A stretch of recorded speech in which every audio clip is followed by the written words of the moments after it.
guys, my name is Teslyn Themis. I'm currently a student at Houston Baptist University pursuing my master's in theological studies.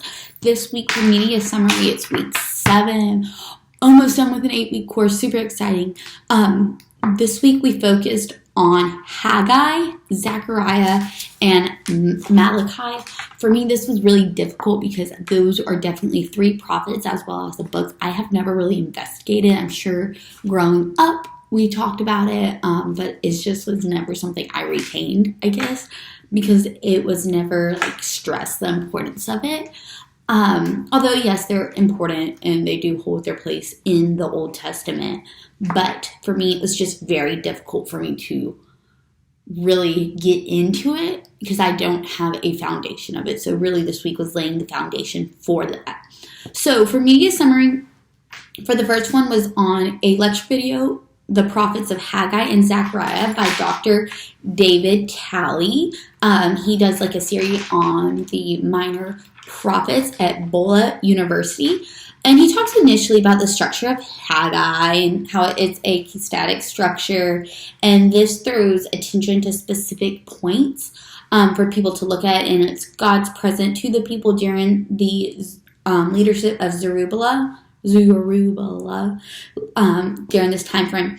This follows the word of, or follows the 6 oracles that was given to the people by the prophet Haggai. The calling of the people to grow and excel because because the house of God wasn't being built yet, and so that was kind of the main point of Haggai whole thing. He saw that there was a need. God calls him to be the one to tell the people that they need to throw the house or grow or build the house.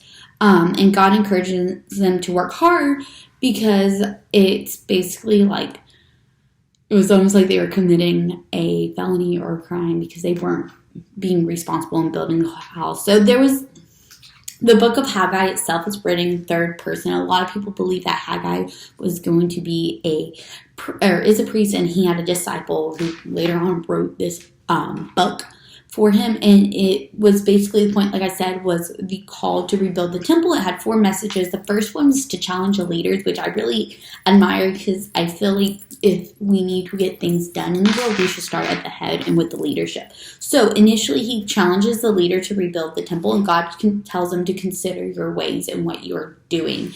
And this kind of shows his place and where they misplaced their priorities and how they really should have had that done already, but God had to call on them to do it. And they're being confronted by this, right? And he also encourages, sends messages of encouragement, and now take the courage, the glory later on, and the glorification of the temple will be great, and God's going to do something really big and really great here, right? And so the third one is reassurance and how obedience will bring prosperity. And later on, Dr.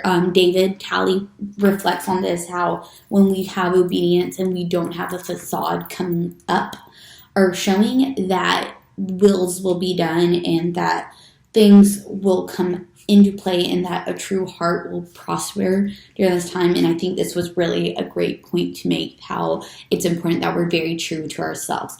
And the final 4th message was the promising the message, and this goes back to the Davidic line because Zerubbabel was from the Davidic line, so the Davidic covenant was being followed through whenever he was on the line of roll. So David Talley also talked briefly about that, or talked about Zechariah. I feel like it was brief compared to Haggai, and he talks about how this section kind of goes back to the post-exile and the Davidic covenant was being fulfilled, as well as the Mosaic covenant. Everything kind of comes back in this book to the Mosaic covenant, and it was very important. The main message was a promised restoration and fulfillment of God's word, and the focus was that God was going to do something great. It's gonna be huge, is basically what was being said here. And it kind of goes back to being able to prosper and have growth. The Minor Prophet Lecture of Malachi by Dr. Gary Yates. So this was the final section of the book, The 12 Minor Prophets, that he did. There was other videos that we covered in this class that included his lecture.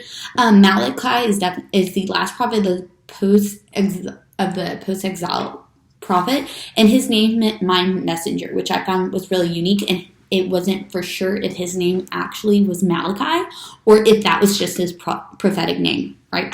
So his ministry was very comparable to Ezra and Nehemiah because he was dealing with the same thing. So this included foreign marriages, failing to pay tithes, social injustice, like oppression of the poor that these other guys were dealing with. So the timing of Malachi was either before Ezra and Nehemiah or right after because of the sins that were being committed by people. We can look at it and kind of say, okay, well, he was in this time frame. Malachi, like Zechariah said, and Joel said even that they need to repent. But God calls the rebellious people again and all that stuff. It was really funny. In the middle of this video, someone had said to me that it sounds like these people are at Burning Man. And I was like, what? I don't get it. Maybe it's my age. I don't understand that reference. If you do, please let me know, because my dad said that the Jewish people sounded like they were at Burning Man causing a scene and being rebellious. Thought that was a good little chuckle. The genre is called a desperation speech, and I like the comparison he used. He said it was like a couple going to marriage counseling. Being married at 19 years old, we went to marriage counseling, obviously, because we're young and got married.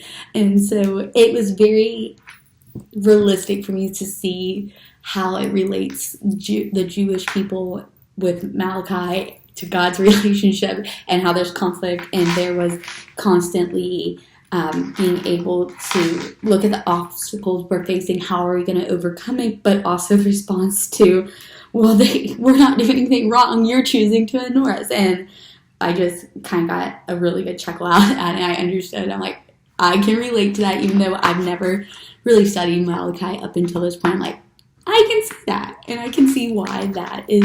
Then another major issue, and this will be my final statement for this, that the people in this time were leaving their youth wives, which they were leaving their Jewish wives, and marrying these foreigners, and they were divorcing, which caused conflict because they were divorcing their wives that God had intended them to marry these other women for wealth or for land or for other purposes that were selfish. And this was a sign of social injustices because it was oppressing their wives and their children, and it was causing this discord in society. So God ultimately delivers justices, and we see that Israel is being arrogant and not faithful to God, and Malachi tries to get them to repent once again. So super great media review this week.